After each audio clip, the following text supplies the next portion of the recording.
Hammaga salom. Kunlar qalay o'tibdi? Yaxshimi? Bugun bizada zo'r kunlar hamtasi nimaga? Chunki bizada Otabek borib o'tdi. Chunki bizada AC o'rnatilyapti Pushkindagi filialimizga. Undan tashqari ichkarida kandidatlar IELTS topshirishyapti-da. Va o'zimizning platformani bugun birinchi ish kuni, ya'ni bugun birinchi marta sinovdan o'tkazdik. Xudo xolasa unchalik kamchiliklar bo'lmadi. Ayniqsa bu ikkinchi sessiya bularda umuman kamchilik bo'lgani yo'q.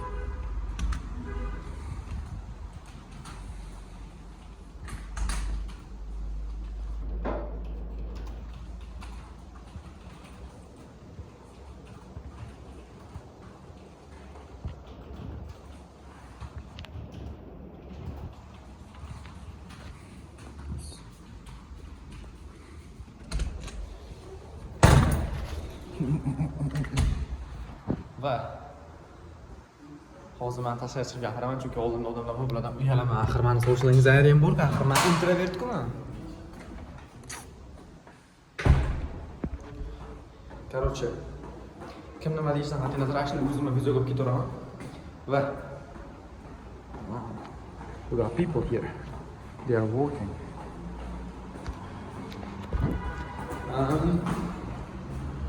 Xuddi hamma narsa to'xtab qolganda, 2 kundan keyin IELTS ekzamenim nima qilaman bilmayman, to'g'risi. I don't know how to write writings. I haven't been practicing, so I don't know. I'm getting 6.5 again, I suppose. Sana qaraylar.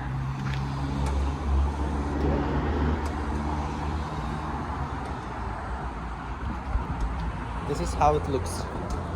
No, ob-havo zo'r. Ashnaqa atmosferada ketyapman. Nimadir haqida gapirish kerak, to'g'rimi? Albatta, o'zi 2 minutdan oshib ketdi videom, lekin hali tayyor nimadir gapirganim yo'q. Xo'p. Hayotimda yangi update'lar. Shu IELTSga topshirishim kerak xolos, update yo'q. 18 yoshman, hali ham. 2025-yilda, 2026-yilda yarim o'tib ketdi. Men bo'lsa hali ishlasamam deyarli. Xuddi qarayotgandayman, faqat qarayotgandayman. Mavjudman va qarayapman.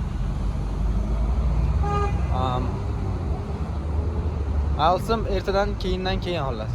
Chorshanba kuni, bugun yakshanba bo'ladi ham. Xo'p, men bitta mana bolajonlar o'yin o'ynashyapti, ko'rib turganinglardek.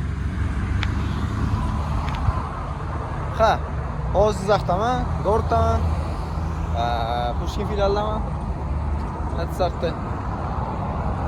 So, bright future is waiting for me.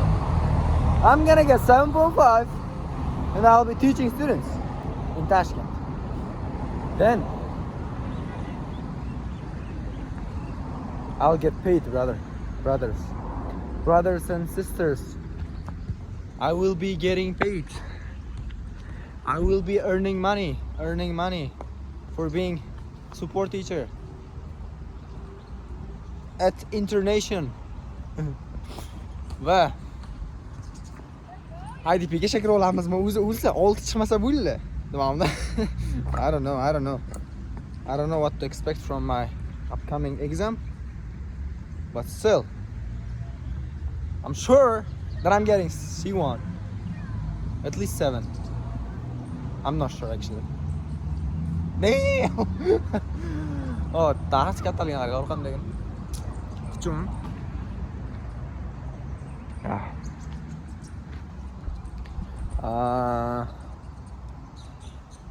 Kunduzini to'yi bo'ldi. Men ham kelajakda to'yni shunaqa qilmoqchiman. Ishxonadagilar uchun alohida, qarindoshlar uchun alohida va do'stlar uchun alohida to'y qilaman. Shunaqa bo'ladi xolos. Endi prosta orzucha qilib qo'ydim. Endi kunduzi ham boshida orzu qilganim, to'g'rimi? To'g'ri. Va qo'shimchasi yana nima? iPhone yangilash kerak menimcha. Lekin hozir hayotimdagi 2,5 million so'm tikib qo'ygan IELTSimni hal qila olmasdan o'tiribman. I don't know. 2 kundan keyin nima bo'ladi? Balki 2 kun ichida vashcha o'z ketarman praktiklar. Balki yo'q. Prosta kirib chiqarmanda oltin olib chiqarman. Prosta oxirgi paytlar hamma narsa shunday chalkashib ketdi-da. Misol uchun, prosta tushunishlar uchun kecha shunaqangi katta stress berildi menga. Va oradan 1,5 soat o'tib, shunaqangi chill bo'ldi. Shunaqangi anaqa. Vay, hayotimdan mamnunman bo'lib qoldim. Emasam 1,5 soat oldin siqib yurdim-da o'zim. Shunaqangi anaqa stress dedim.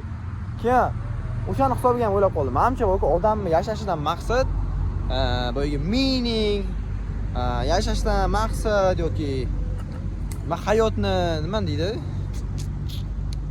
What do we say? What do we call it? Meaning nima degani? Maqsad meaning. Короче, hayotdan yashashdan maqsadimiz просто o'zimiz yaratgan nimadir illyuziyada bo'lib qolaman. Aslida просто hamma narsa mavjud bo'ldi. Misol uchun mana mashina ketyapti va ichkaridagi bratan katta orzulari bor. Aslida ular просто qanaqadir stejdalar. Blin, top keldi, hozir men buni bularga berib yuboraman. Bratan, let me do it myself. Me. Ko'rdingmi? Qichumandi.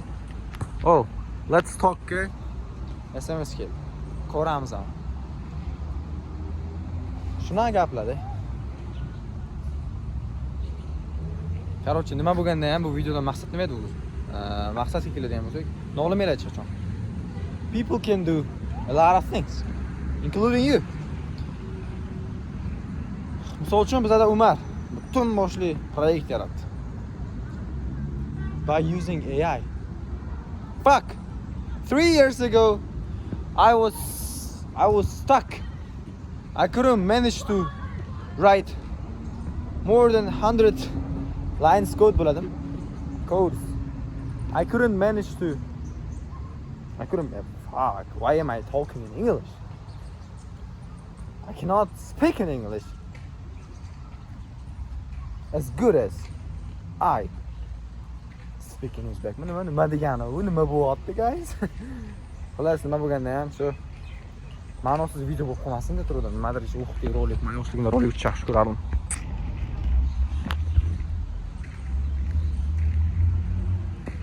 Shunday gaplarda, xullas, mana bugun 3-may, 6-may kuni ekzamenga kiraman va ko'ramiz bundan buyog'iga hayotim qanaqa ketar ekan. Hozircha men kimman? Hozircha bitta ma'rufman. 4 oydan keyin o'qish boshlanadi. Ketaman Toshkentga.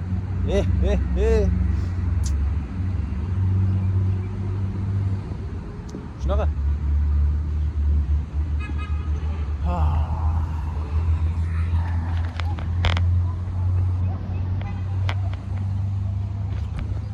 Mazada.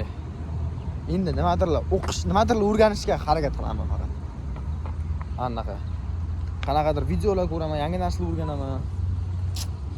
Endi faqat anaqa hech kim mendan nimadir kutmaydi. Endi faqat o'zim uchun qilgim kelsa qilaman, qilgim kelmasa qilmayman bundan beri. O'shanaqa xolos. Hozircha kimman? Hozircha bitta ma'rifman. Hozir shu paytgacha qanaqa bo'lganmisam, xuddi shunaqaman. Maqsadsiz nimamda. Video chiqmadim, bitta ko'rib olay. Ha, u chiqmadi. Xudo olasa, Xudo xohlasa, yer to'ramiz, guys. Yer to'ramiz. O'zim bitta LC bilmasligim mumkin. Yana topshiraman. Pulku. Pulki o'tib ketadigan narsa tamam. Oh, we got Otabek teacher and Dilmurod teacher there. Talking, chatting. Why? Menga qarabdi, hozir endi o'zimga o'zim nimadir qilyapman. Hozir balki menga telefon qilishayotgandir, balki videodan o'chib bo'lgandir. Ketshot, men bo'lsa Pushkin fillarga qarab ketyapman. Xolos, xursand bo'lish kerak. Hayot go'zal. Oldin ishingni sev, keyin o'zingni sev, shunda boshqa odamni ham sevib olasan. Mana sizlarga mendan eng katta highlight. Hech qachon hech narsa kutmanglar. Hech kim hech narsa qilishga должен emas. Ota-onangiz ham, yaqin do'stlaringiz ham o'zingizga o'zingizsiz. O'zingizni qiymatli saqlang. Mana shunaqa. Qo'y. Yaqinroqdan ko'rsatib qo'y.